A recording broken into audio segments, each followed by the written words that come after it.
Welcome to Food for Thought podcast. Today's episode is ex-vegan celebrities, and ex-vegan non-celebrities just means pretty much ex-vegans. Before we begin, my name is Colleen Patrick-Goudreau. You can find me at joyfulvegan.com and on social media. Thank you for subscribing to Food for Thought wherever you listen to podcasts, and thank you for sharing Food for Thought with others, for leaving ratings and reviews, and for supporting it. Food for Thought is a 100% listener-supported podcast, and you can join other listeners in supporting this podcast, receiving podcast transcripts, as well as other bonuses and perks by going to patreon.com/Colleen Patrick-Goudreau. You can now pledge annually or monthly, it's up to you, and get your perks right away. Thank you so much in advance. As you know, it's been wonderful to connect with so many of you in my live online cooking classes I've been hosting each week. They are super fun. They're interactive. They are live in real time, and we've got some great live classes coming up. More than that, all of the classes are on demand once they're finished. So even if you didn't attend a live class, you can still enjoy the video recording of the class along with the recipes. And I'm working on bonus material all the time. So go to joyfulvegan.com/classes to register for a live online cooking class or to enjoy an on-demand cooking class. If you're a supporter at $10 a month and above, you receive 10% off the live classes. So check your email, check your account for the discount code. But either way, get over to joyfulvegan.com and sign up for a class. Hi, everybody. I hope you're doing fabulously well.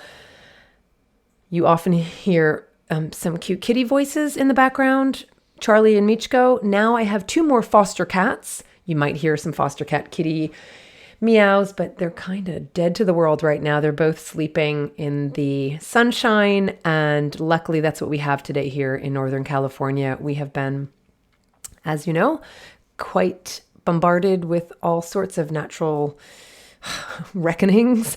The fires have been just devastating. We've been dealing with heat waves. We've been dealing with terrible air quality because of the fires and the heat together. It's been a trying year, to say the least, but today is a beautiful day. Right now is a beautiful moment. I'm so glad to be here with you. Tell me if this is a pattern you've seen before. Celebrity becomes vegan. Vegans laud celebrity. Celebrity stops being vegan. Vegans attack celebrity. That's a pattern I've seen again and again, and you might not be surprised to hear that I'm asked all the time to please weigh in on this phenomenon, and it's rare that I do. It's rare for a few reasons. One is it's hilarious for me to comment on any celebrity. I don't follow celebrity culture, but also because I don't know these people from Adam. I don't know them from Adam and Eve. I don't know them from Adam or Eve. And number 2, because my response would be the same every time, and wouldn't you just get bored of that? But really, reason number 3 is, ironically, what compelled me to do this podcast, and that is their reasons for stopping being vegan are no different than anyone else's, like a non-celebrity like me and you and just ordinary people, period, full stop. So there's nothing different about a celebrity being vegan and then not being vegan. And I know this is a difficult subject, and I know there are a lot of people talking about this, and lots of YouTubers get on there, and I know that my perspective will be probably a little different. We'll find out. I'd love to know your thoughts about it, but you can imagine that I've thought about this a lot. And of course, just the topic of being vegan, staying vegan, and stopping being vegan is something I think about all the time. It's what we've covered a lot here on this podcast. And of course, it is the topic of my new book, right? The Joyful Vegan. The subtitle is How to Stay Vegan. The implication being that there are people who don't stay vegan. So this is something I talk about a lot, and I know it's hard. I know it's difficult. It's tempting to want to write off this phenomenon of people stopping being vegan to, well, we're going to go over what people attribute it to. So I know it's just tempting to just write it off in their anomalies and gosh, why do they have to do this? But we have to talk about this. It is not as much of an anomaly as you think. It's not like, terribly common. People mostly stay vegan, but there are a lot of people who stop being vegan. So we have to talk about it. We have to talk about ex-vegans.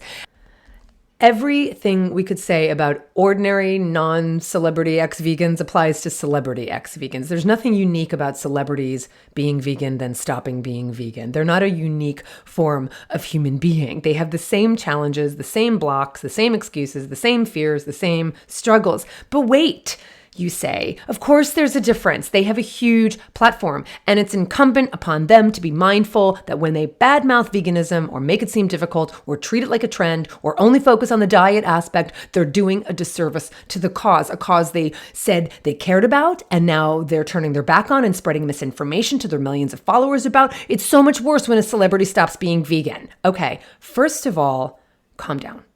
Calm down.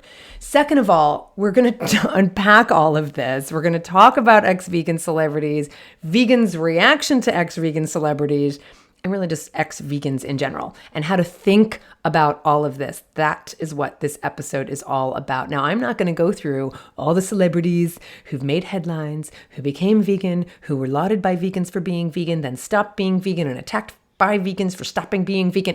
There are too many stories like this to even attempt to name them, but I will use one or two celebrities as an example because some of them are recent at the time of this recording, and because the patterns and the reactions are the same as all the others. Now, personally, I'm not someone who, as I said, I don't follow celebrity culture. I don't worship any celebrity. I admire some. I admire some celebrities like I admire anyone else. Some of the people I admire are high profile. Some of them are not. Some of them are musicians. Some of them are filmmakers. Some of them are activists. Some of them are known. Some of them are not known. Some of them are writers. Right? I mean, so I admire people, and I absolutely will look up to people, but I don't put any more weight on their words or their actions and thoughts than I do of those of a non-celebrity. But I'm human like everybody else. And I think one of the things that characterizes humans, I think we look to people to be heroes. We look for heroes. We look for models of behavior. We look for models and heroes. And it's completely natural to do that. Now, I personally believe that we each individually have more influence on each other than we think or believe. We, each other as ordinary people, not celebrities. We each individually have so much influence on each other, more than we give ourselves credit for, more than I think we believe.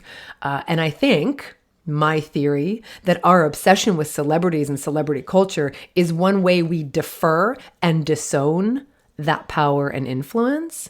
But that's another conversation. Humans have always sought heroes, and there's nothing wrong with that. The problems arise when we lower our standards for what constitutes a hero, when we aren't discerning about who deserves our attention and who deserves our trust, and when we conflate fame and wealth with power, with leadership, with integrity, with heroism, to be honest. And it's actually funny because so I say I've never worshipped celebrities. I actually have always kind of seen them just as other people, because they are. And so even when I was little, when it came to my heroes, when it came to people I admired, I never saw a barrier between me and that person. And usually it was a celebrity, because that's what you do when you're younger. Although there were adults in my life who became models for me and role models, and I looked up to them. I mean, I did that. I still do that. I still do. I remember professors I had, and I remember teachers I had when I was younger. And I remember, my parents' friends. There were adults in my life that I really looked up to and admired. And so I did it with celebrities too, but I saw them just as an extension of other adults in my life I could admire and emulate and look to. So I don't think I've ever shared this story, but it's actually kind of a sweet story, and it's a little sad. When I was very young, don't judge me, one of my celebrity heroes was Steve Austin, the $6 Million Man, right? Now, you can just put aside any of your psychological theories about him being a father figure and all that, whatever. I was in love with Steve Austin, the $6 Million Man. I was 7 years old when I decided to write him a letter to tell him how much I loved him. Now, what wasn't to love, right? He was a secret government agent. He had bionic legs. He had a bionic right arm. He had a bionic left eye. He was a hero. He was an astronaut. He fought the bad guys. He was tall, and I thought he was handsome in my little 7-year-old eyes. And so I wrote my first letter to him in 1977, and I addressed it on the envelope to Steve Austin, California, in the West. Now, I lived in New Jersey, so California, I'm sure, seemed like an entirely different world. Probably seemed like space to me, just so far away. And that was the name of the place. It was California in the West. And one of the letters went like this, exactly like this. This is what one of the letters said. Dear Steve, I'm sorry I took long in writing. Thanks so much for your picture. By accident, I ripped it, but I taped it and it looks okay. Do you have any shows on anymore? I better go now. I'm in school. I love you. So that was one of the letters I wrote. And he wrote back. And I wrote again. And he wrote back. And this went on for years. I would give my parents the letters, they would mail them for me, and weeks later, I would receive a reply, like real letters addressed to me with stamps postmarked in the right-hand corner. And eventually, I started addressing my letters to Lee Majors, the actor who played Steve Austin. And I wrote, Dear Lee, how are you? I'm fine. I really miss you and your letters. I'm writing this on April Fool's Day, but you're not a fool. I'm a fool for forgetting to write to you, but I didn't forget you. I'm 11 years old now and in 5th grade. I know you can't come visit me. It was a dumb question anyway. Why the heck would a famous movie star come visit me? I should have known you were busy. Are you still busy? Just kidding. Here's a picture of my room. I hope you'll write a letter as long as this one. Bye. I love you. This is real. I'm not making this up. I have the letters to prove it. In my 3rd year of corresponding with Steve Austin / Lee Majors, I started writing to Bill. Dear Bill, do you remember me? I don't know if I told you I'm 10. Don't think I'm writing to you to impress everybody. I just like knowing I have somebody to talk to.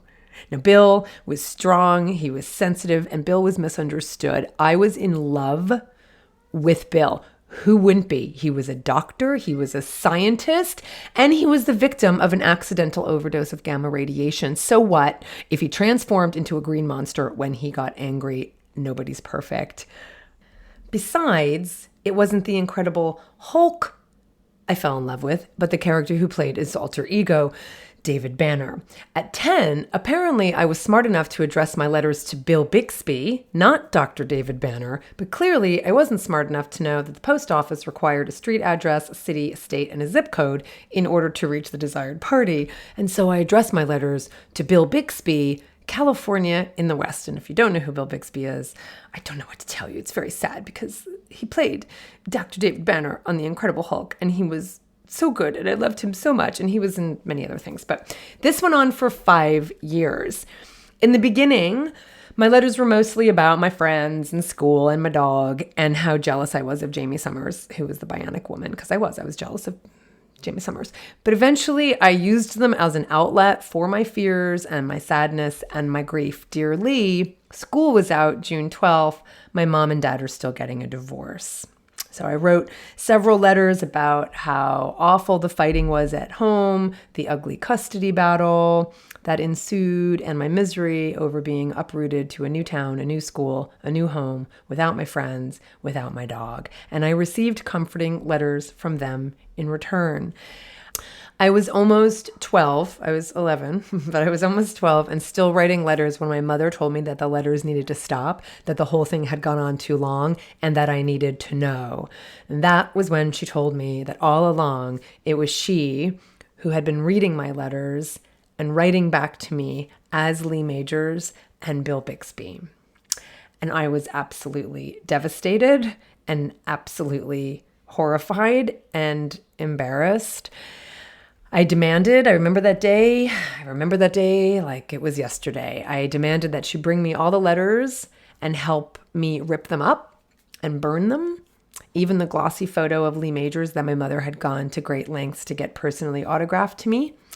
And today, only 10 letters remain out of the dozens that were written and received between 1979 and 1982. Now, I thought I had destroyed them all. But when I stormed out of the apartment that day in humiliation and grief, my mother secretly salvaged a few and tucked them away for safekeeping, and I have them now. So I tell you this, I don't know, I think it's a very sweet story. I don't know if it somehow shaped my perception that celebrities are just people who write to you, who just like you have relationships with, because they are. I mean, they're just people.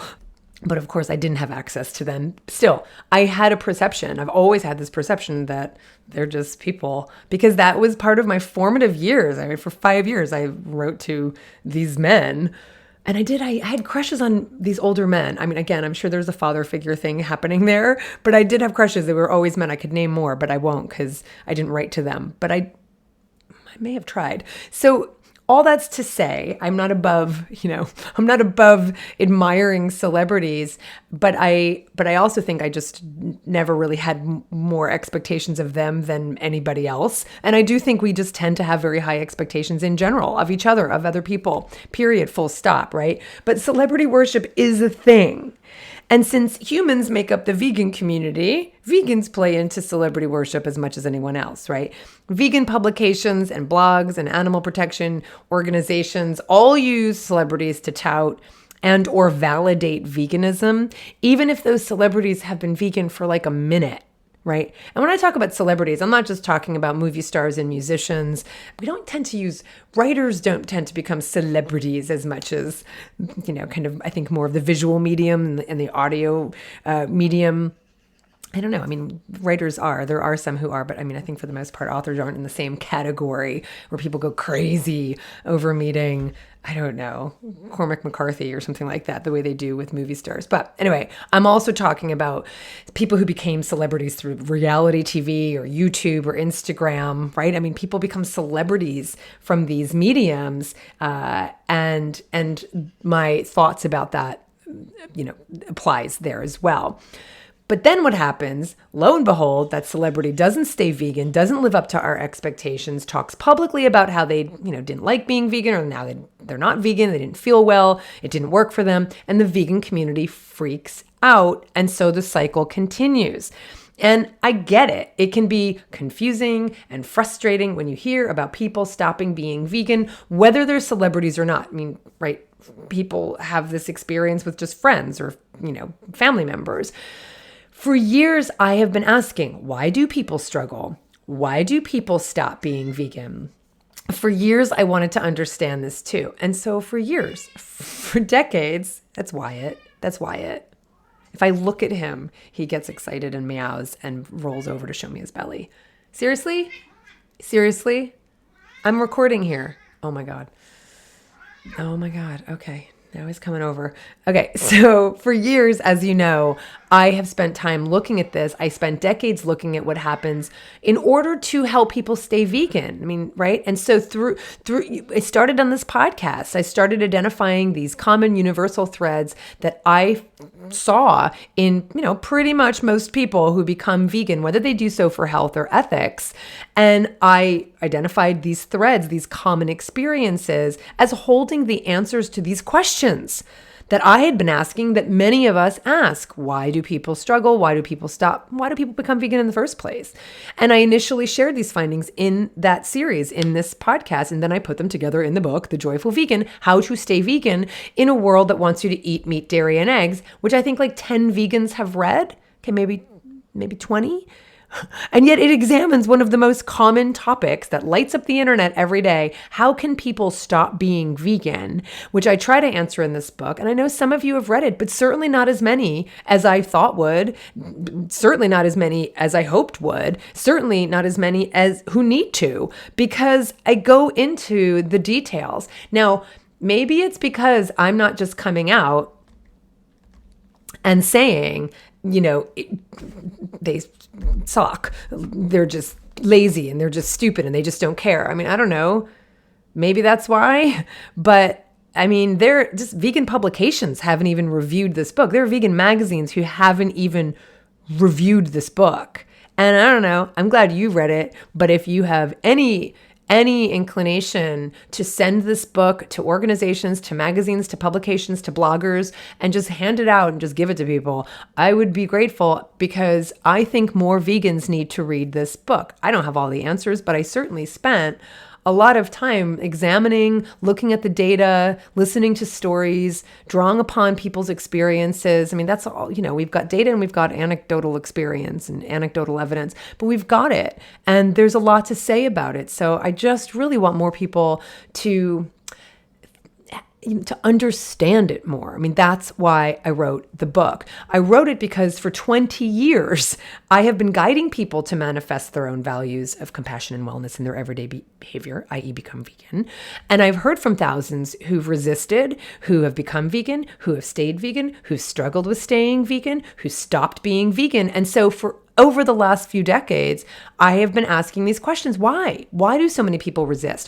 Why do people become vegan? What motivates them? And why do so many people stop despite the fact that they had positive intentions and even despite the fact that they felt good and experienced personal benefits? The more I asked these questions, the more I discovered that there are reasons people stop being vegan. And here's what I can tell you for sure. It's not because they lack willpower. It's not because they lack compassion. It's not because there isn't enough protein in plants, and it's not because there's nothing to eat. Rather, and you've heard me say this, I'm going to repeat this, people stay vegan or stop being vegan depending on how well they navigate the social, cultural, and emotional aspects of living vegan in a non-vegan world, constantly being asked to defend your food choices, being outside of the status quo and not having a sense of belonging, feeling the pressure to be perfect, sometimes self-inflicted, sometimes inflicted by others and other vegans, and experiencing guilt, experiencing remorse, experiencing anger, common experiences that if not addressed, if not managed, can lead to giving up entirely, which means we breach our values and we sabotage our own goals. Now, hear me and hear me now. These experiences are not unique to non-celebrities. It's not like non-celebrities, like you and me, struggle, but celebrities don't or shouldn't because somehow money and fame make them miraculously immune to these things. I wouldn't write the joyful vegan edition for celebrities and the joyful vegan edition for not. That's absolutely ridiculous. So today, this message, this episode pertains to anyone and everyone who's ever been interested in or curious about ex-vegans, why people stop being vegan. And I don't know, probably not a lot of ex-vegans are listening to this. Maybe they are, maybe. But I hope that who hears this message is vegans. Because one of the most common responses I hear from vegans when people stop being vegan is, I don't get it. I just don't get it. I don't understand. It's so perplexing. It's such a mystery. How does this happen? If we don't get it, if we don't understand, if we think it's a mystery, why people struggle, and that people stop, we're never going to be able to help. If we don't understand why people stop being vegan, we're never going to be able to provide the tools and resources people need to stay vegan. Because if we don't know the problem, how can we provide a solution? So if you've ever said, I don't understand why someone could stop being vegan. I don't understand how someone could stop being vegan. Maybe you're just using it as an expression, but I see it as a statement of truth. And I'm here to tell you, if you have ever said that, it is not a mystery. There are reasons, and they're legitimate reasons that we have to face and address and find solutions for. And spoiler alert, it's not enough to say, but I've never struggled being vegan. I could never stop being vegan. That's not helpful. And it sounds a little judgy, sounds a little arrogant, right? That you kind of put you're in this category over here and everybody else is over here. I could never do that. How could they do it? I don't understand. But it doesn't say anything. It says absolutely nothing. It means nothing. It does nothing to help us understand and address the reasons people give. Even though and if those reasons sound like and may be excuses, even though and if you might not agree with them, even though and if you might not like hearing them, if we just write them off as exceptions and anomalies and declare that, well, they were never really vegan in the first place, so it's not a surprise they're not vegan anymore, that doesn't help us get any closer to understanding what we can do better to support people and advocate better so that they can stay vegan. Now, is it the responsibility of other vegans? Is it another vegan's responsibility to make sure someone else stays vegan? No, that's not what I'm saying. But it is incumbent upon us to understand and to demonstrate compassion, both for others as well as for ourselves. We're not immune to any of the things that compels others to stop being vegan. So we better want to understand so we can avoid the traps ourselves. There are plenty of vegans who said, I would never stop being vegan, who did. So we're not immune. And understanding the why will save a lot of heartache and enable us to spend our time creating resources, creating tools, honing our voice, using our power, right? Rather than spending our time criticizing people or just writing them off as amoral or uncaring. We'll feel a lot more empowered when we say, what can I do to understand? What can I do to help? Rather than saying, how can someone go back? I could never go back. I don't understand how someone can ever go back. Well, let's try to understand, shall we? Let's try to understand. Because I hear these reactions so often in response to folks we know, to friends, coworkers, Facebook followers, family members who stop being vegan, I hear these reactions so much. I also hear these reactions in response to celebrities who stop being vegan, mostly because people put out publicly how they feel about public figures stopping being vegan. So let's talk about them. Most recently, the topic of conversation has been Miley Cyrus. Now, I don't know Miley Cyrus from Eve, never wrote to her, she wasn't my pen pal, so I don't know her. I know nothing about her life. I know nothing about her struggles, her personality, her history, absolutely nothing.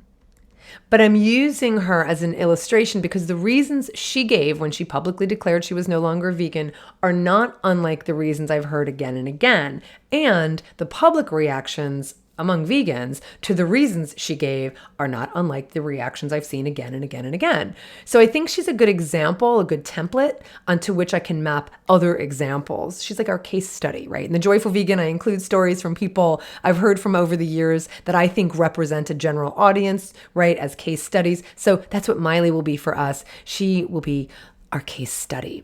So here's what I know. According to her, she became vegan in 2013 and stopped in 2019. And like many new vegans, when she first became vegan, she spoke passionately about veganism and animal protection. She promoted her vegan wedding. Her husband at the time was also vegan. She said she would always be vegan and never eat animal products again. She got a vegan tattoo. And her vegan identity was a huge part of certainly her public identity, and then no doubt her personal identity. So her vegan identity was part of her identity, publicly and privately. On a recent episode of the Joe Rogan Experience podcast, Cyrus said she has, quote, been experimenting with her diet and began eating fish in 2019. Quote, I've been vegan for a very long time, and I had to introduce fish and omegas into my life because my brain wasn't functioning properly. That's what she said. She explained that once she introduced fish into her diet, now I feel so much sharper than I was, and I think that at one point I was pretty malnourished. Now, Joe Rogan quipped that she should watch out because the vegans will be coming for her, and she said she's used to people coming for her. Alas, the vegans did not disappoint. Some responses, F her for spreading misinformation about how vegan omega-3s work. F Miley Cyrus for not being vegan anymore. There's a bunch of F hers.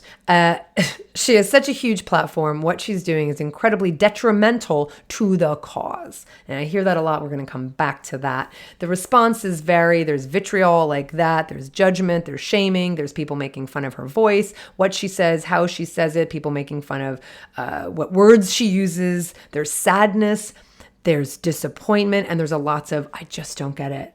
There's lots of, I just don't get it. I just don't understand. So you can make fun of me. I just made a mistake there. You can make fun of me. So let's parse this out. First, I want to talk about the disappointment. There's a lot of disappointment. This is a common thread running through comments I've seen online, on response videos, on social media, on my social media channels, and in private messages to me, disappointment.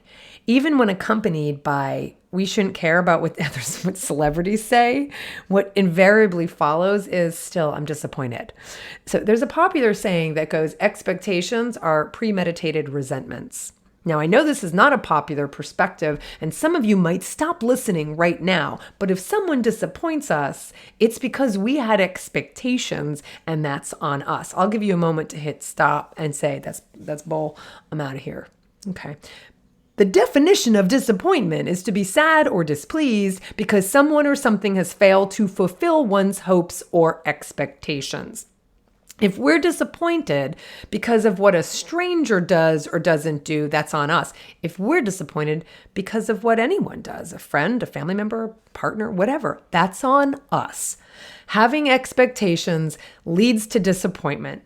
Expectations are premeditated resentments. A more ancient version of this is, of course, you know me, I'm going to quote the Tao Te Ching, hope is as hollow as fear because in both ways, feeling excited for the best case, hope, and feeling anxious about the worst case, fear, you're relinquishing your power and you're putting all of it in the hands of something or someone you have no control over. And either way, you're feeling anxiety. Either way, you feel anxiety. And then when the best case doesn't pan out or the worst case does, you feel anger, resentment, judgment, outrage, cynicism, whatever. It's a lose-lose situation, hope and expectation, hope and fear.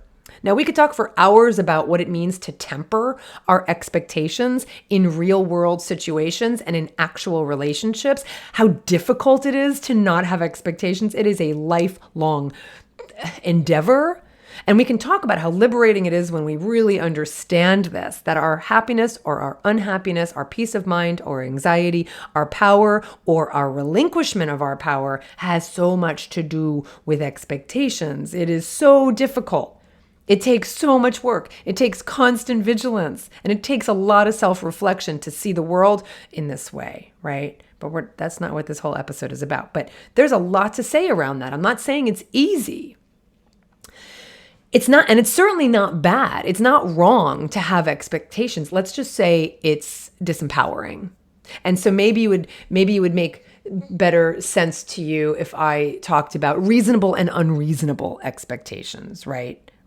Right. So if we talk about that we have, reasonable or unreasonable expectations, maybe that resonates more, right? Now, I know some of you are saying that's absolutely ridiculous. Of course, we have to have expectations. How else will people know what we want and how to treat us?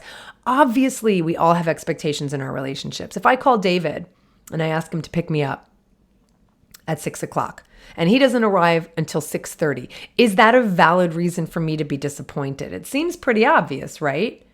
Well, the more enlightened among us, which I don't count myself among, would say, well, it was your expectation of his punctuality that made you mad, that made you disappointed, that disappointed you, right? You're the one who holds the power over yourself, over your perception, over your expectations, right? It's not that he was late that made me disappointed. It's that I expected him to be on time that made me disappointed when he was late, right? Does that make sense? I mean, we can do a whole episode on expectations, but that's really ultimately what it comes down to. If we talk about realistic or unrealistic expectations, it's on us. It's on us. But even when it comes to reasonable and unreasonable expectations in our actual relationships, I'm not talking about what we expect from someone we don't know, but in our actual relationships, it stems from experience and it stems from trust, right? So if I tend to trust that David will be on time, that's because we have a history. That's because he has shown me in the past that he's punctual, right? That he values my time and that he wouldn't keep me waiting if he could help it. So we have that history, right? When it comes to expectations of people we have no history with, no experience with, and that's hard. So by the way, that's hard enough to have that history and still, try not to have expectations and be disappointed and be resentful, etc. But with people we have no experience with, no history with, no mutual understanding of trust with, like a stranger, or a celebrity, then yes, in every way, it's on us that we feel disappointed when they act or don't act in a certain way. And it's very interesting because in looking at some of the vegans' reactions to Miley Cyrus's pronouncement, I saw a number of comments that used the word trust. A lot of them has to do how can we trust her? What influencers can we trust? We just don't know who to trust. I think at this point someone said the only Hollywood celebrity that can likely be trusted to remain vegan for life is Joaquin Phoenix. And then there was another one. Never trust celebrity vegans except Joaquin Phoenix. I don't know what would happen if Joaquin Phoenix announced that he wasn't vegan anymore. The internet would just break. It would just break because everyone's like, don't trust celebrities except for Joaquin Phoenix. No, it's such an interesting response. This idea that our trust has been breached, as if we had some kind of mutual understanding with the people who are complete strangers, as if they owe us something, right? As if they promised us something. Now, I bring up this idea of trust and expectations because this is how I see a lot of vegans talk about ex-vegans. They talk about it as a kind of betrayal. Now, one way this manifests itself in, again, these public responses, aside from the obvious, which is, I'm so disappointed and you can't trust any of them, is the idea that when they announce it to the world that they're no longer vegan, that it hurts the cause. Why can't they just say nothing? So here are some responses I've seen online to illustrate this. Here's just a few. While I think it's important to understand the many different aspects that turns vegans into ex-vegans and to be understanding with everyone, it upsets me when someone with so much influence denounces veganism in this way. Another one, musicians and actors are in a unique position to influence others and must accept this responsibility and refrain from projecting unhealthy choices. Another one, I just don't understand the need to announce to the world the fact that they're not vegan anymore. Well, but you're announcing to the world the fact that you're upset about the fact that they announced that they're not vegan anymore. So maybe you can understand it because we do that all the time, right? You're projecting your thoughts publicly about what she did, so maybe you can understand it. Anyway, so I just don't understand why, the need to announce to the world the fact that they're not vegan anymore, especially when they use such stupid and factually incorrect reasons. It's just so damaging to the cause, right? Again, that idea. As a vegan for the animals, I feel we already have a hard enough time explaining that we do not need animal products of any kind to be healthy. And as soon as a celebrity goes back to being a carnist, stating that they were lacking in XYZ, it's almost like a free pass to the "see, I told you so" brigade. Another one, not only do they stop being vegan, but for some inexplicable reason, go public and bash it. I could understand buying into family or peer pressure, but being vegan, I'd still want to do it in a way that hurts animals less, thus silently moving on, not shouted out against onto the most anti-vegan platform available, saying negative things about vegans. Because she's a celebrity and has a mic put in front of her so often, when she blames veganism for her brain malfunction, it does serious damage to the cause. Like it or not, she influences young people. If, as a celebrity, you're going to spout off something that isn't your job, music or acting, then you should either, one, know what you're talking about, or two, STFU, you know what that means. Another one, I don't think celebrities or non-celebrities should be criticized for deciding that they feel better being non-vegan. I have a problem that they feel the need to broadcast or make up that their brains work better being non-vegan. Stop being vegan and shut up. And then finally, I'm not in the business of convincing others to work through their issues regarding failing at veganism. That's their journey at their pace. It just irks me that when they go out and comment on how they used to be vegan and why they stopped, when they are really referring to and thinking of the food, they were likely plant-based primarily. This gives naysayers fuel to say veganism is ridiculous. Anyway, okay, so there are a few things I want to say about this. Number one, first of all, I find it ironic. This is just another aside. I find it ironic that everyone wants celebrities to STFU, whether it comes to politics, right? Why should an actor be talking about politics? Or why should a musician be talking about, policy, right? Or ethics or whatever. Everyone wants celebrities to STFU when they're not on your side. But when they're on your side, when they're aligned with your opinion and your values, how wonderful that they use their platform to share their thoughts, even if they're an actor or a musician or whatever. But when they're not on your side, when they have different values, different opinions, different life experiences, they should just STF you, right? Like, I don't remember seeing too many vegans complain about the fact that Miley Cyrus, a pop singer, was talking about veganism and animals all the time, or how Joaquin Phoenix spoke up for the animals at the Oscars. So, right, using his entertainment platform to talk about his values, right? But when they speak about their values or beliefs and experiences that don't happen to agree with ours, we want them to STFU. So let's just be consistent, right? We all use our platforms and we all use the tools we have to share the thoughts we have. Let's just be consistent. That's just what that looks like. That's just human. That's just humanness. So related to that, like I said, everyone's so thrilled when a celebrity announces that they're vegan, and so thrilled when they use their platform to advocate for it. And that was the case with Miley Cyrus. She did so for 6 years. Even someone who tries to avoid celebrity culture. I knew that Miley Cyrus was vegan and that she had a tattoo and that she had a vegan wedding. I can't avoid it because it's just, people talk about it. It's everywhere. And vegans were so happy that she was doing that, right? But in that way, she's no different than any new vegan. I identify this in The Joyful Vegan as stage 4, evangelism and fundamentalism. The full chapter, the full stage is called Evangelism and Fundamentalism, Knowing the Difference Between Enthusiasm and Zealotry. Now, I open the chapter with this. There's a universal joke that goes, how do you know if someone's vegan? Don't worry, they'll tell you. On the one hand, it's true. Vegans do talk about being vegan a lot of the time, especially new vegans whose altered view of the world informs everything they say and see. How can we not? Having had a significant shift in the way we live our lives and in the way we see the world, it's only natural to want to share that experience. Sharing enthusiasm brings us closer to the people in our lives, it validates us, and it makes us feel good. I continue under a subheading called Vegangelism. When I tell people that I've identified this stage in our vegan journey as evangelism, or better yet, vegangelism, I'm met with a little laughter and a lot of head nodding because everyone knows exactly what I mean, especially when we're newly vegan. We're excited, we're passionate, and we want everyone to experience the same enthusiasm or at least know about ours.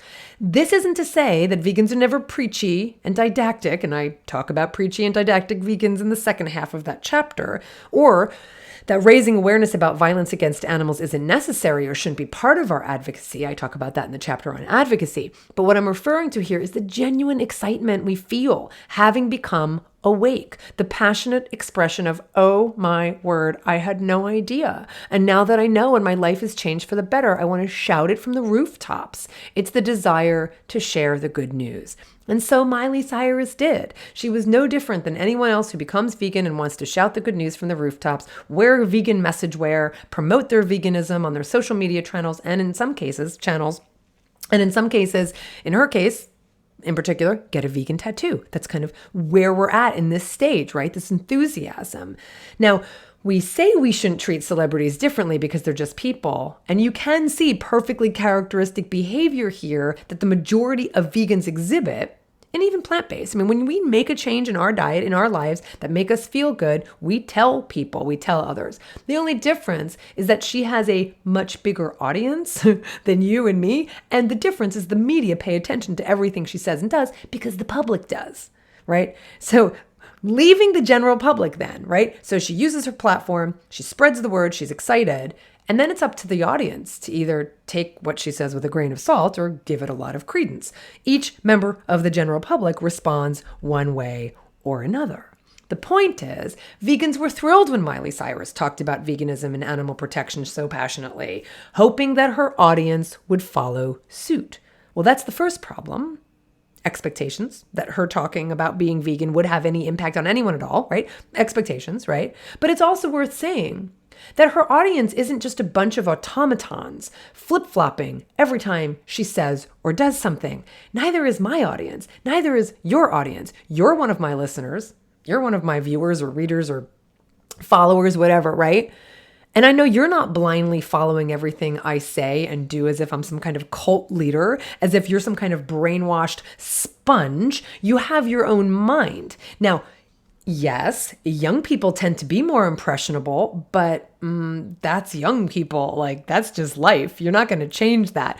Like, a lot is being said all the time that young people hear and they vacillate one way or another because that's what you do when you're young, because you're still trying to figure out who you are and what you like and what you believe and what you want. Like, that's what it looks like to be a young person. We all remember that. So there's nothing unique about that. Now, look, I'm sure some of her audience, some of her fans did start eating more plant foods. Maybe some bought commercial vegan products. Maybe some became vegan. Maybe some tried being vegan, learned about veganism, learned about animal cruelty as a result of her being vegan.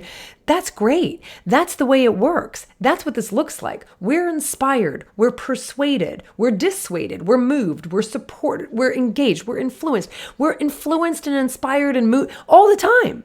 Like all of us, celebrity, stranger, friend, coworker, family member, all the time we're being influenced and engaged and persuaded and inspired. That's what it looks like. We influence one another.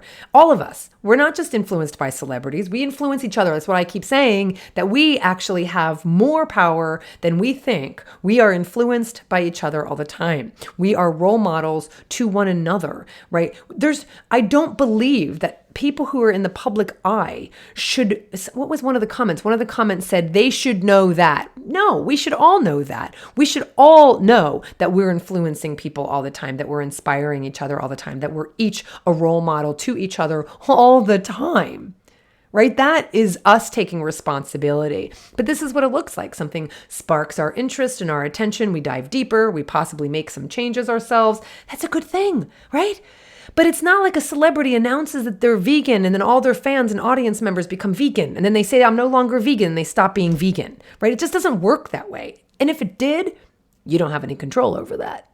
All you can control is how you behave, what you say, how you advocate, how you present yourself, how you characterize veganism. Right? How someone else behaves is not yours to control, and how people interpret what someone says is not yours to control. Do your work, then step back. And my God, Miley Cyrus is one person. She's not a demigod. The idea that she damages the cause, that she's going to bring down veganism, I'm sorry, but that's absolutely misguided.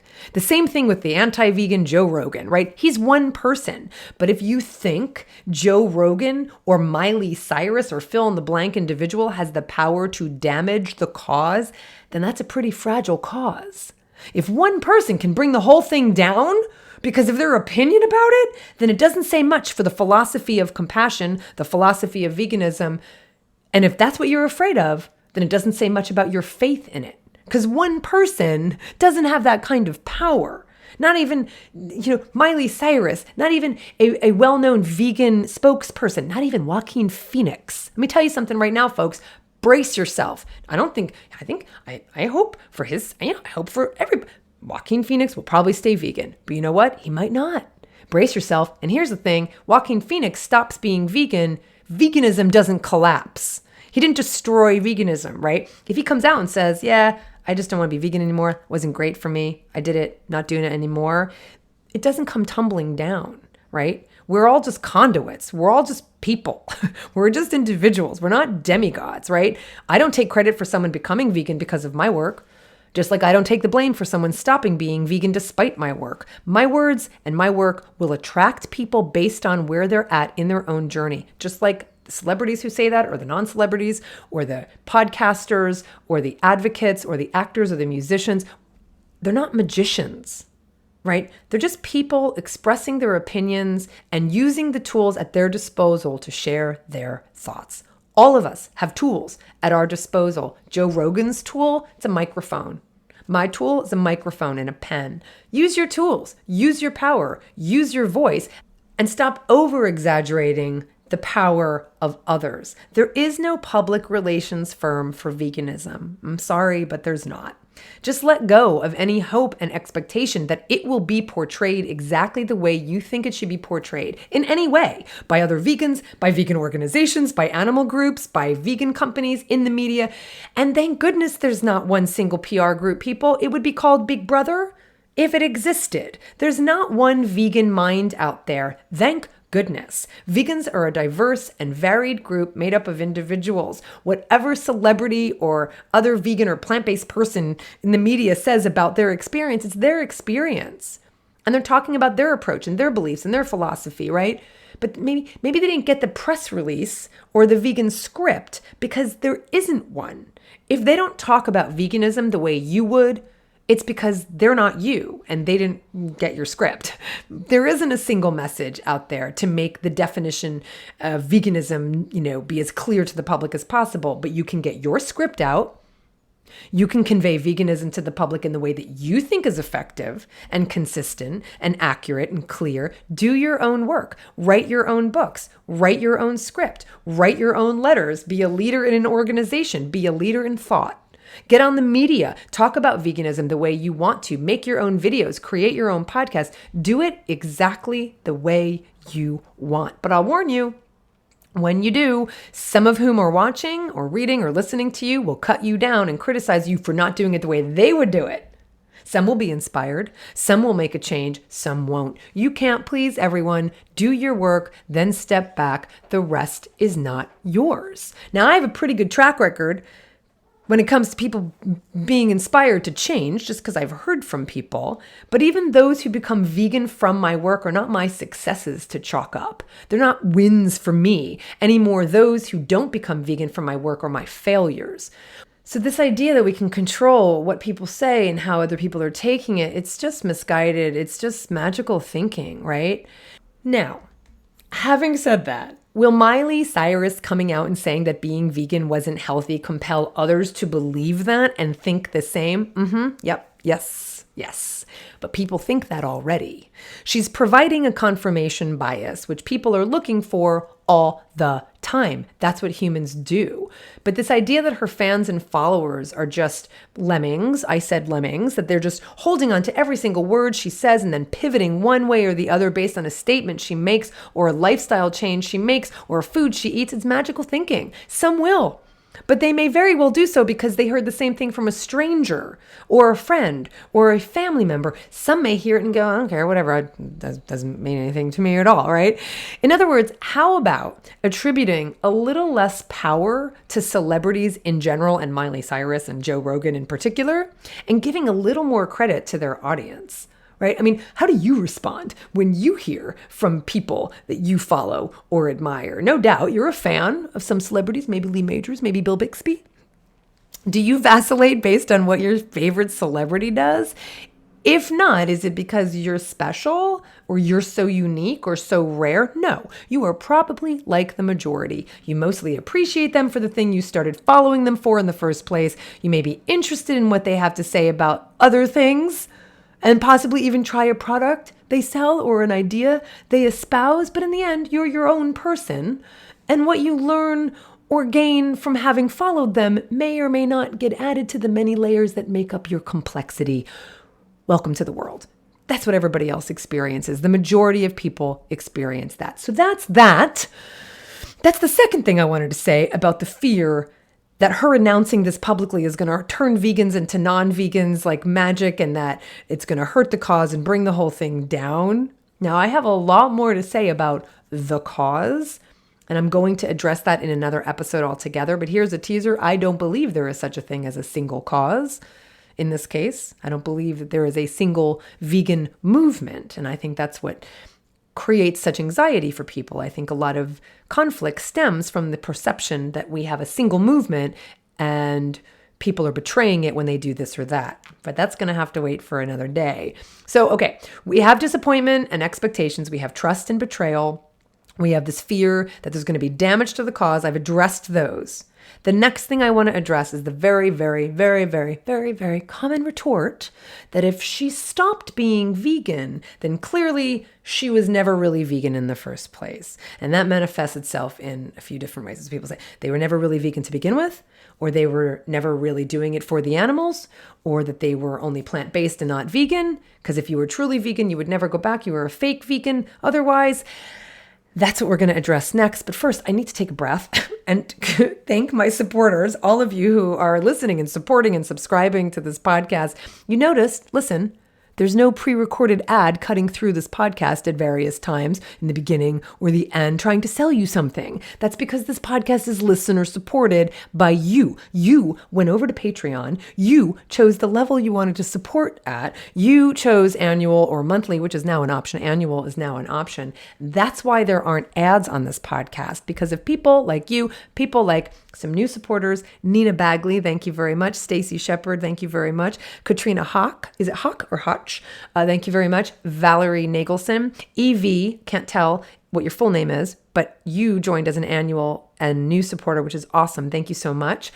Angela Guerrero, Patty Henriksen also changed her monthly to annual. You can stay monthly, but I'll tell you right now that the amount of time it takes me, and I mostly don't have the time to do this, to go and tell people that their credit cards declined is time you don't know. You do not want me to spend my time doing that. Like, that's not what you want me to do, but I have to do it in order to let people know. Most people then just go change their credit card, but I don't have time to do it. So the pledges people have made, they're not going through. So it's easier if you do annual.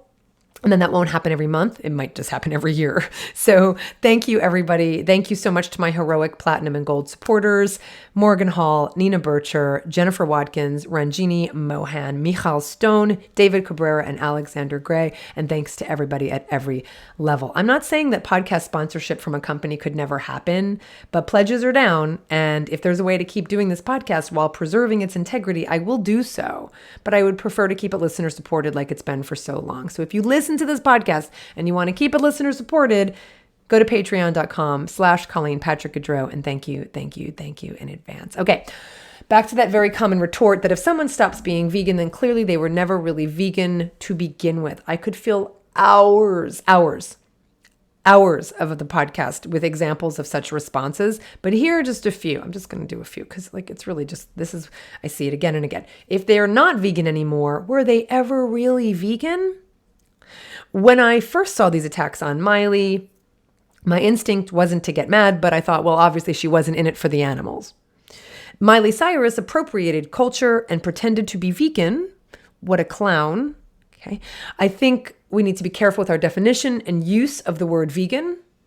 To some, many actually, it's simply a diet and doesn't have a deeper meaning other than they want to try it, call themselves vegan, maybe lose weight, see how it goes. In contrast, to others, it's a deeply meaningful way of life, one that allows for a serious advancement in their very being. Once they connect, as we vegans say, with veganism, there really is no going back. It's like once you learn 1 + 1 is 2, there's no going back to not understanding what 1 + 1 is. Another person said, personally, I'm not a fan of highlighting ex-vegans if their intentions with veganism didn't stem from ethics in the first place, unless it's to highlight there's a difference between diet and ethics. Another, I feel that many ex-vegans were only in it for health reasons and not for the animals or the environment. Perhaps they announced that they were vegan to follow a trend or be cool. Once you understand the misery suffered by animals, you can't go back. Another person says, I don't understand how anyone can go back. If it's a moral perspective, if you abhor animal cruelty, how do you suddenly stick your head back in the sand? I think the celebs that quit never had their head in the right place to begin with and were probably motivated by losing weight or being trendy or something else. If they had a strong ethical conviction, how do they just say, I'm just going to go back? And then so on and so on and so on. And then, So we've got fake, we've got never really were, got doing it for the wrong reasons, and then reminiscent of an unkind, ungracious, name-calling Twitter troll who shall remain nameless. Some gave her the nickname of My Lie, as in dishonest, My Lie Cyrus, indicating that she was a fake vegan and an authentic vegan and just lied or misrepresented that she was vegan, right? So to summarize, what I'm gleaning when I read these, and I clearly am not the only one reading these, they're out there for the world to see. If you're no longer vegan, you were either a fake vegan, you were lying about being vegan, you were never really vegan to begin with, which I guess means that you lied, or you were not really vegan because you were plant-based, right? That is, people were in it for their health and not for the animals. So you weren't really, but you weren't really, because you didn't do it for the right reasons. And we see this in the responses about Miley Cyrus and other ex-vegan celebrities, you're either amoral or you're mentally unstable, right? So those are the responses I'm seeing, right? That they're fake, they're liars, they're never were inauthentic, whatever. So I've thought about this a lot. over the last, 8 years that I started gathering data and writing The Joyful Vegan, over the last several years, I've thought about this a lot. And here are some thoughts about why we conclude, these are my thoughts, about why we conclude that ex-vegans were never really vegan to begin with. Because that is what we hear people say. They were never really vegan to begin with. They were never truly vegan. That's the way it's phrased. It seems to me that when you hear that someone becomes vegan, right? Someone you know, someone you don't know, a celebrity, someone, whatever. There's this tacit understanding, this tacit expectation, really, that you're now in the same club, that you're on the same team, right? But that, of course, is a perception with problems of its own. I talk about this when I talk about vegan identity in The Joyful Vegan. But still, there's this idea that we're of the same mind when it comes to how we think about animals or what we think is normal or natural to eat, right? And I cannot emphasize enough that it's a false idea that we all think the same way, even when we become vegan, right? I will talk about how I don't think there is a single vegan movement, but we're seeking commonality, we're seeking community. And in finding that commonality, in perceiving that commonality, we feel less alone, especially in a world where we are definitely the minority and not part of the status quo, right? And so we're very protective. We're very possessive of this philosophy that we prescribe to, right? In the most general sense, I could say that the philosophy that the thread that runs through all of the different movements or motivations is that we don't need to eat animals and that we feel great not doing so. We feel great not eating animals, right? And so we're really excited about it in ourselves. We're really excited to find that others prescribe to this idea as well, and they manifest it in their behavior. It's like we know the secret handshake, and that feels really good. So when someone takes a backward step, and I don't know how else to say this, other than, and they leave the club, that's how we kind of perceive it, right? Our reaction is very personal. I think it's one of the reasons we talk about it like a betrayal. We feel betrayed. We feel that someone has left the club. We feel that they're not one of us anymore. And I think what also happens is that in being protective of this oh so delicate minority idea, this minority paradigm, I think compassion is a majority philosophy, but in terms of manifesting in our behavior, we're so protective of it. When someone leaves it, we feel we have to defend it even more, right? Especially if someone goes against it and bashes it publicly. But more than just defend it, we feel we have to distance ourselves from the one who left and say, well, they were never really one of us to begin with. They were never the real thing. They were never truly aligned with our philosophy, because if they were, it follows logically, then they wouldn't have and they couldn't have betrayed that ideology and gone back, right? In other words, we have to take away their legitimacy. We have to take away their authenticity, because if we didn't, then wait a second. If they were really vegan but went back to eating animals, then there's a risk that we could too. And so to distance ourselves from that possibility, we have to delegitimize them and call them fake, or to say that they never really were, or to say that they weren't a real vegan. The ex-vegan becomes a threat to our own veganism unless we distance ourselves from them. And so rather than examine where they may have struggled or even acknowledge that their challenges were authentic, or that we may have had the same challenges or struggles or doubts ourselves, we distance ourselves from them. We wipe our hands clean. We write them off as an anomaly, someone clearly lacking ethics, clearly lacking compassion, lacking commitment, being mentally unsound or lying, but certainly not committed and compassionate like me. Right? I mean, that's what we say. We say, I don't understand. If you really cared, then how could you go back? I mean, the implication being that you clearly don't care. If you really had compassion, you wouldn't go back. If you really had ethics, if you really meant it, right? So the implication is you're an anomaly, because if you really cared, you wouldn't do this. You're not like me, because I really care, right? It reminds me a bit of how we consider anyone who commits violence or atrocities a monster. That's how we kind of talk about, people who commit like pretty heinous crimes.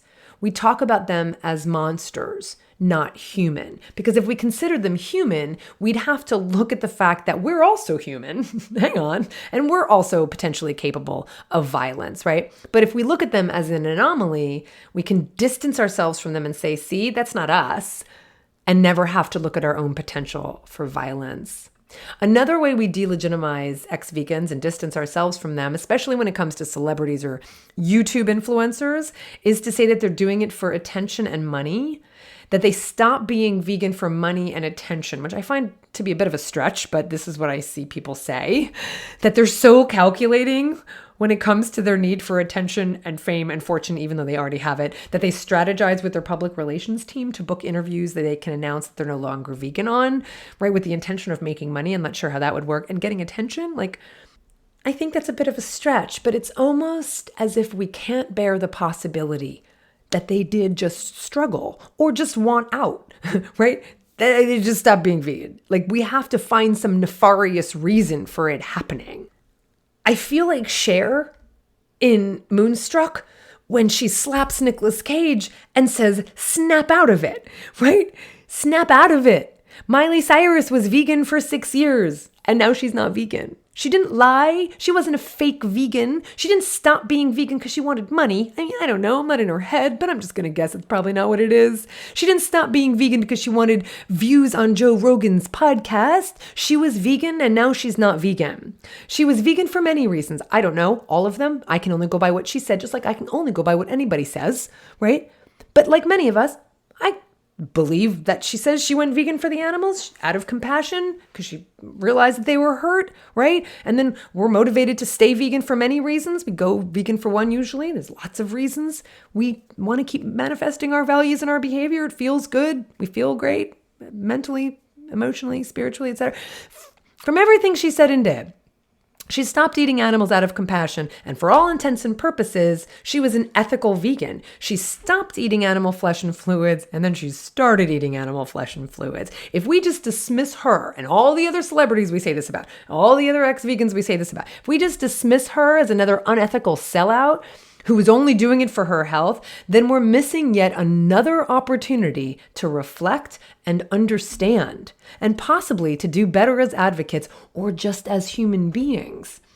Now, in my research, I did find that people who become vegan for health reasons may indeed have a higher rate of recidivism than people who become vegan for ethics. But first of all, it's not that people who become vegan for the animals never stop being vegan. They do. And to just dismiss them, well, they were never really vegan, right? And then surmise, well, they were only plant-based, is to put our heads in the sand and avoid looking at what's painful but true. That good people make harmful choices, that you can be ethical and willfully blind, that you can be compassionate in one area and misguided in another. However, when vegans become ex-vegans, right? Even if they originally went vegan for the animals, for ethics, because they don't want to contribute to violence against animals, like whatever they became vegan for, invariably they say that they had to stop being vegan for health reasons, right? When really it was more likely that they just fell off the wagon or were lazy or felt pressured or just wanted to eat an animal product, right? But invariably, when an ex-vegan talks about their transformation from ethical vegan, from vegan who cared, to ex-vegan, they couch it in terms of nutrient necessity. That they didn't want to eat animals again, but they had to. They simply had to because they weren't well. Do you think it's a coincidence that every single one of them says that? I don't, right? Now, I do think it's absolutely possible and probable that people on very restrictive diets will suffer health consequences. And that's what I was talking about when I said that, that it's possible that the reason people who are motivated by health when they stop eating animals have higher rates of recidivism because they're eating restrictive diets. Now, not everybody who does this for health is eating a restrictive diet, but many who do it for health reasons have expectations and they think it's going to be a panacea for all of their problems, and they eat, only certain foods, or they avoid lots of foods. And we'll talk about that in a second. But the point is, of course, people can suffer health consequences, but it's most likely not because they weren't eating animal products. It's most likely because they were eating restrictively. So just using Cyrus as an example, again, she is the template upon which we lay our maps. Just as an example, she said she followed the quote unquote strictest vegan diet you've ever known. I think her point was to say that I was as committed as anybody. But when she says that, I don't know exactly what that means, and I'm not going to speculate. But for someone who I imagine has a pretty crazy punishing schedule and someone who's under immense pressure to look a certain way, I don't doubt that her body suffered for it and that she did restrict her food intake, right? And in this too, she is not unique. One of the things I talk about in The Joyful Vegan is the very real phenomenon of what's now called orthorexia. I tend to prefer rigid eating. And there's evidence that this can lead to recidivism, as I said, to returning to eating animal products. Now, two explanations for self-described health vegans returning to eating meat, dairy, and eggs are: one, eating a calorically restrictive diet, and two, having unreasonable expectations about the healing power of plant foods. And I talk about this in the book. There's a study in Appetite that found that health-motivated vegans were less likely to take either vitamin B12 or vitamin D supplements, possibly because they believed that a whole foods plant-based diet would be that would be superior, that would be a superior source of essential nutrients, and that supplements were artificial and thus impure, right? Now, if that's true, it may place health-motivated vegans at higher risk for nutrient deficiencies, and it may also be the reason they return to eating meat, dairy, and eggs and feel better once they do. It's not that eating a whole foods plant-based diet isn't optimal in terms of health and wellness. And of course, no reputable doctor would recommend substituting dietary supplements for healthy plant foods. But nutrient deficiencies can be caused by any number of factors: hormones, stress, malabsorption, digestive issues, and may not always be remedied by whole foods alone. In other words, supplements may help. The bottom line is, if you expect veganism to be a panacea for all your health issues, you're more likely to attribute any new hard-to-diagnose ailment or possible nutrient-related deficiency to the fact that you've stopped eating animal products, right? And add to that obsessive Googling, getting nutrition advice from the unaccredited University of YouTube, and following ex-vegans on social media, or speaking to anti-vegan podcasters, and chances are you'll stop being vegan. And yes, even celebrities are victims of this. They are not immune because they have fame and money. So this idea that I saw people criticizing oh my God, she's wealthy enough to afford a nutritionist, but she's getting nutrition advice from YouTube because she'd mentioned. Yes, everybody does this. That's the point. You say that celebrities are the same as everybody else, and then you're shocked when they act like everybody else. Yes. This is what people do, right?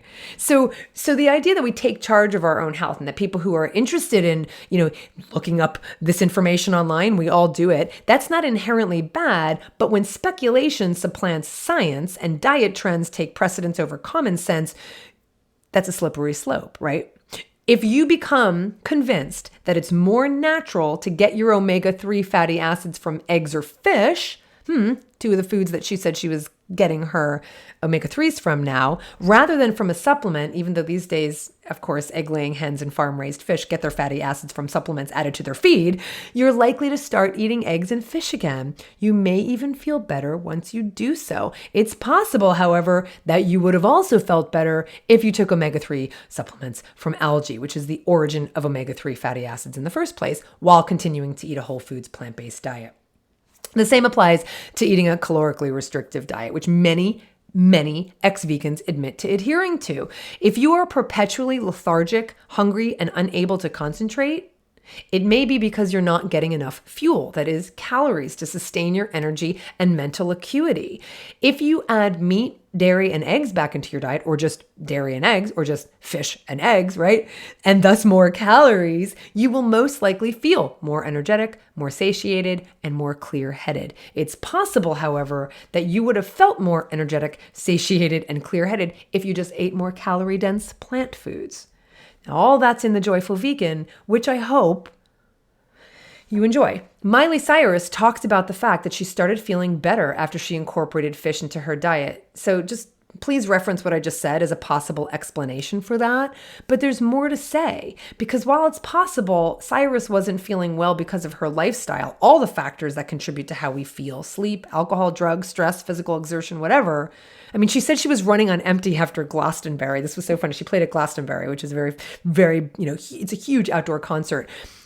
Like, what? I don't know. You were running on empty after performing for hours outside in the sun for thousands of people after being on the road. Yeah, okay. Like, that makes sense that you were running on empty. I can see why. But I do want to address the possibility that just adding fish back into her diet and making her feel better was just an excuse, right? Because perhaps she just wanted to eat fish. Perhaps she liked the taste. Perhaps she missed it. Perhaps others were pressuring her. Perhaps she smelled it and just wanted to eat it. Perhaps her desire for the anticipated pleasure of eating that fish overrode the reasons she had for going vegan in the first place, that animals shouldn't have to suffer for our taste buds. Now, wouldn't it be lovely if she came out, or if ex-vegans just came out and said, yeah, mate, I just really wanted some fish.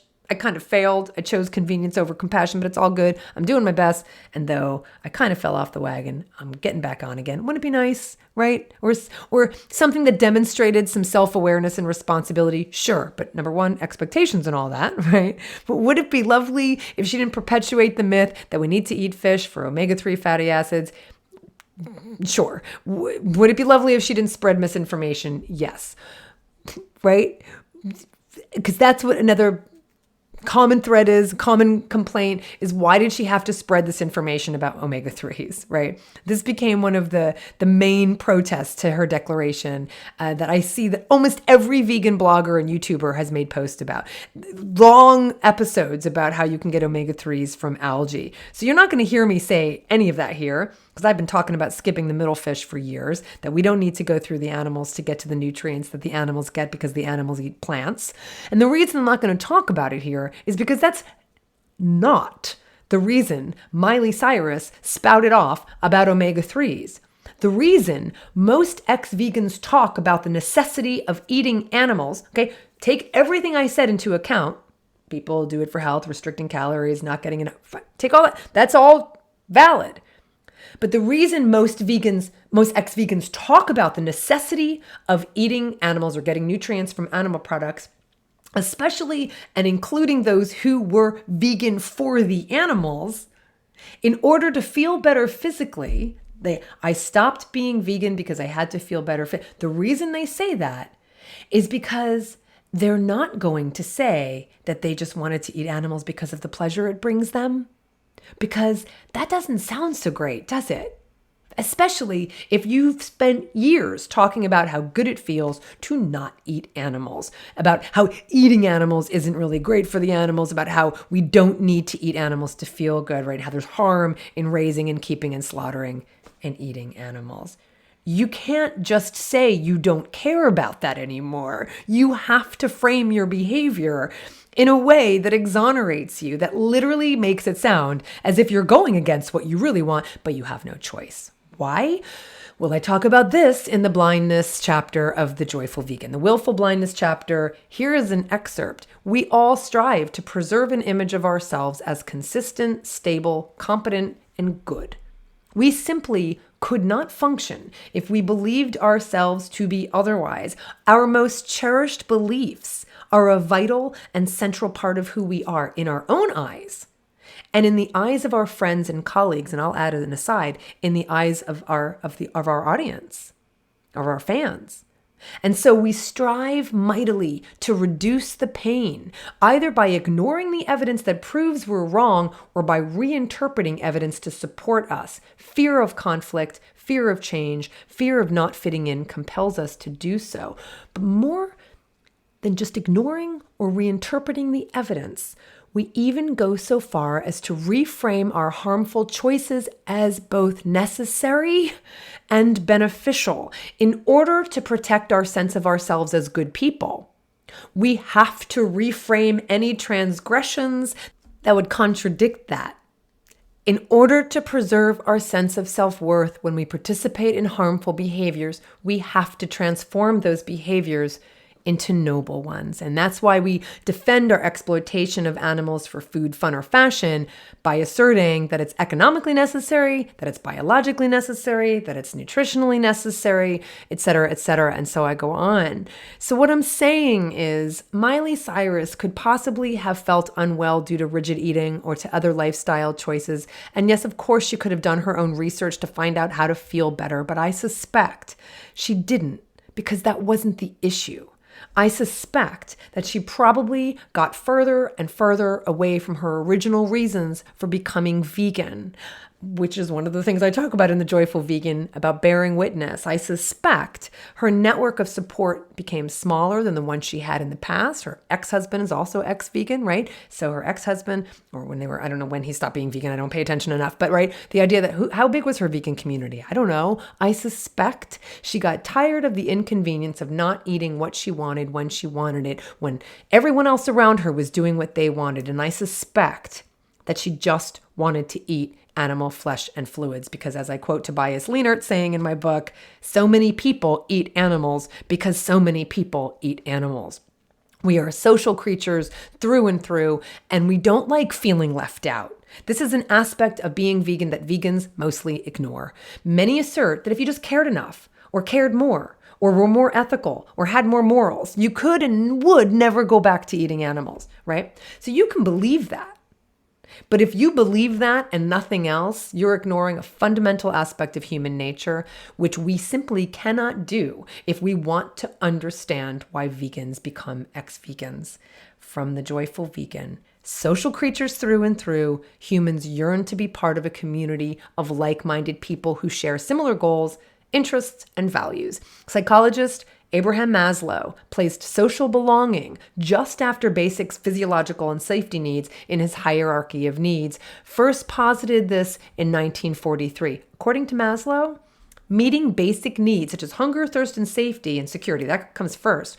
Belongingness immediately follows. When it comes to becoming and staying vegan, this is where the rubber meets the road. According to the research, feelings of social isolation and pressure from one's peers and family members can be the hardest part of living a vegan lifestyle.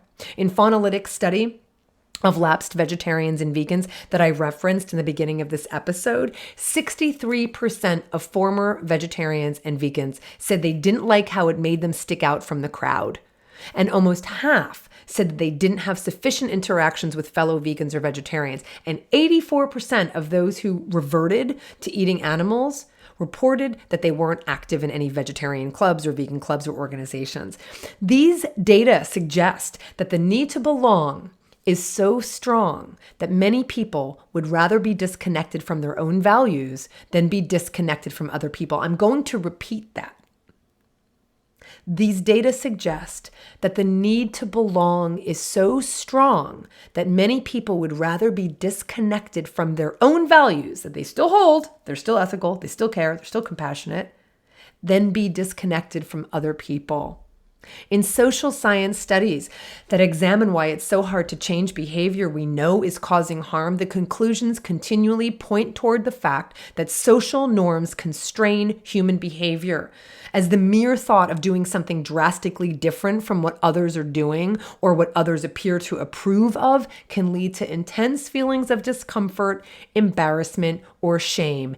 And don't you dare say, oh, please, this doesn't apply to celebrities.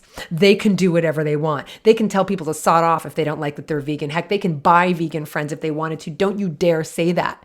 And while I'm exaggerating a bit, it is what I hear people say. And what I see people say. I've seen vegans assert that like she could just buy this information. It's not about the information she didn't get. It's about how we feel as a human being among other human beings. If we think that a high profile protects you from human fears and foibles and the need to belong and that desire to belong, then I got nothing. If you think that you're immune to that, I got nothing.